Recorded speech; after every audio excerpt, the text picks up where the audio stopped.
Hello everyone.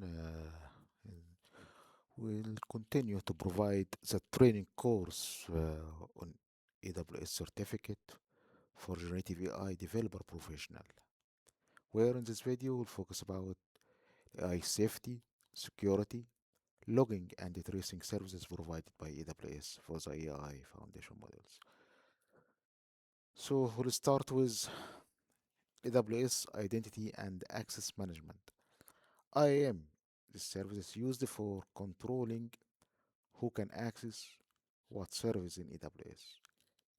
For example, you create users, groups, roles, policies that define permissions. For generative AI applications, IAM controls who can invoke foundation models on Amazon Bedrock or access data and manage resources in AWS. The key concepts are principles who, actions what, resources where is it. A policy says principal X can perform action Y in resource Z. For generative AI applications, you would create policies that allow specific roles to invoke Amazon Bedrock foundation models or read data from S3 or write data to DynamoB. IAM roles are particularly important for generative AI applications. Lambda functions or ACS tasks and EC2 instances assume roles to get temporary credentials. You would create a role for your Lambda function that allow it to invoke Bedrock and write data to S3 and then assign that role to that function. List privilege is the principle used. Grant only permissions needed, nothing more. For generative AI applications, actually, this means you are not giving a blanket permissions like bedrock colon star. Instead, you specify which foundation model can be invoked, which operations are allowed, and which resources can be accessed. IAM policies can include conditions like time-based access, IP restrictions, MFA requirements. For generative AI applications, you might require MFA for accessing production models or restrict access to specific IP ranges. Next, we talk about the AWS Key Management Service. KMS actually is used for managing encryption keys. You create keys, and the AWS services use them to encrypt data. For generative AI applications, KMS encrypt data at rest, like in S3 buckets with training data or in DynamoDB tables with user data and EBS volumes with foundation model artifacts. Customer managed keys gives you control over key rotation, access policies, and audit trails. AWS managed keys are similar but less flexible. For generative AI applications with compliance requirements, you would typically use LCMKs. KMS integrates with CloudTrail services to log all key usage. You can see who used which key to encrypt or decrypt what data in the CloudTrail. This is quite important for compliance, proving that only authorized users accessed the sensitive data on AWS. Envelope encryption is how KMS works. Data is encrypted with data key, and the data key is encrypted with the KMS key. Actually, this is more efficient than encrypting large amounts of data directly with the KMS. Because services like S3 and DynamoDB handle this automatically.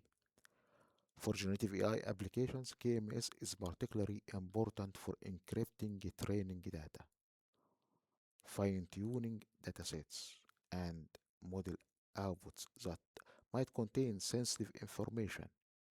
You would configure S3 buckets to use KMS encryption and ensure Lambda functions have permissions to use this key. Next, we'll talk about AWS Secrets Manager. This service is used for storing and rotating secrets like API keys, database passwords, authentication tokens. You store secrets in AWS Secrets Manager and the application retrieves it at runtime.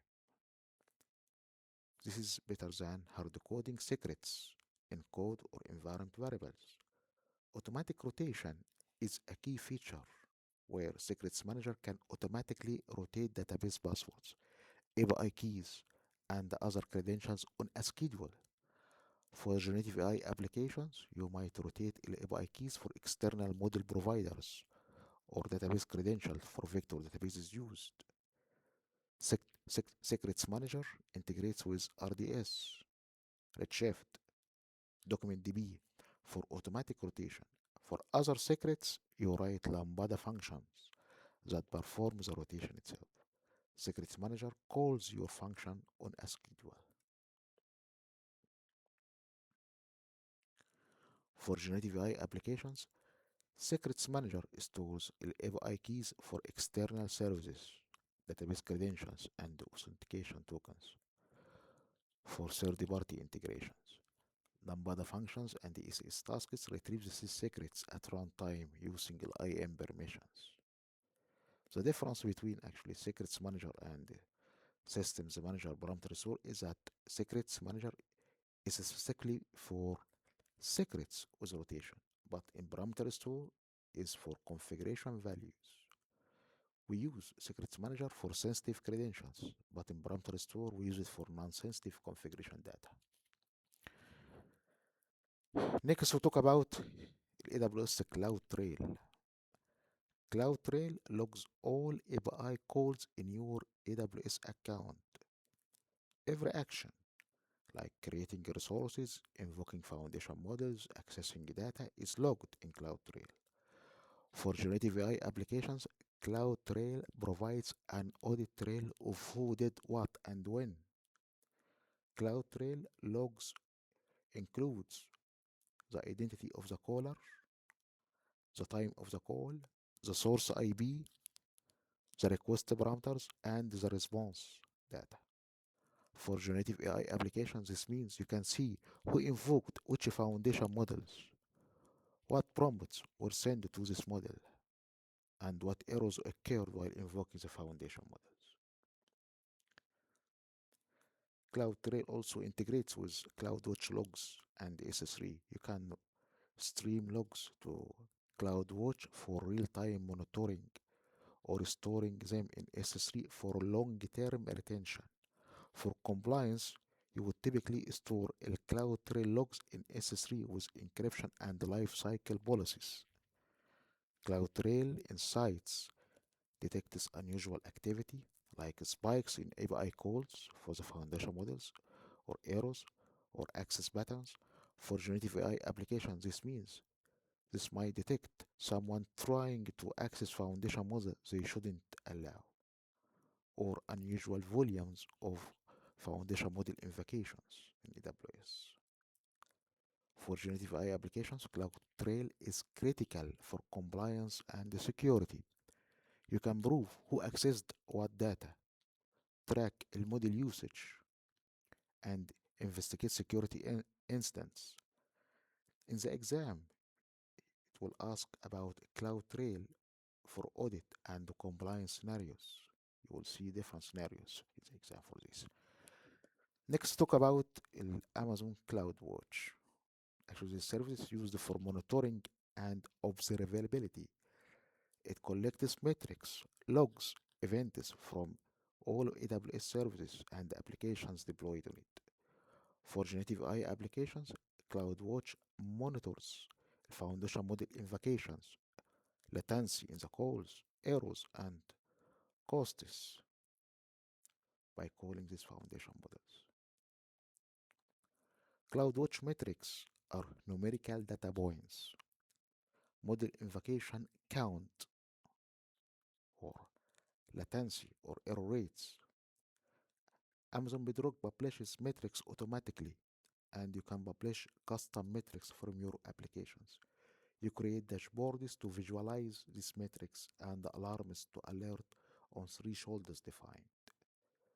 CloudWatch logs stores log data from Lambda, ECS, EC2, and other services. For generative AI applications, you would log model inputs and outputs, errors, and application events. CloudWatch logs insights lets you query logs using SQL-like languages. CloudWatch alarms trigger actions when metrics cross these thresholds values. For generative AI applications, you might create alarms for high error rates, increased latency, or unexpected costs. Alarms can send a notification via SNS or trigger Lambda functions for automatic actions. CloudWatch Synthetics runs canary tests, where it has automated scripts that test your application and report results. For generative AI applications, you might create canaries that invoke the foundation models and check response times and accuracy. CloudWatch logs is specifically for log data. It's part of CloudWatch, but worth discussing separately because it's so important for generative AI applications. We have log groups that organize logs by applications or service. Log streams are individual sources within a group. For generative AI applications, you might have log group for model invocations with streams for each Lambda function or API endpoints. CloudWatch logs insights is for querying logs. You write queries to find patterns, count errors, analyze latency. For generative AI applications, you might query logs to find prompts that causes errors, calculate average response times, or identify the most common user queries. Metric filters extract metrics from logs. You define patterns to match in logs, and the CloudWatch create metrics when those patterns appear. For generative AI applications, you might create metric filters for specific error messages or prompt patterns. And log retention is configurable in CloudWatch from 1 day to indefinite. For generative AI applications, we would typically retain logs for 30 or 90 days in CloudWatch, then archive these logs to S3 for long-term storage. This balance between the cost with compliance requirements.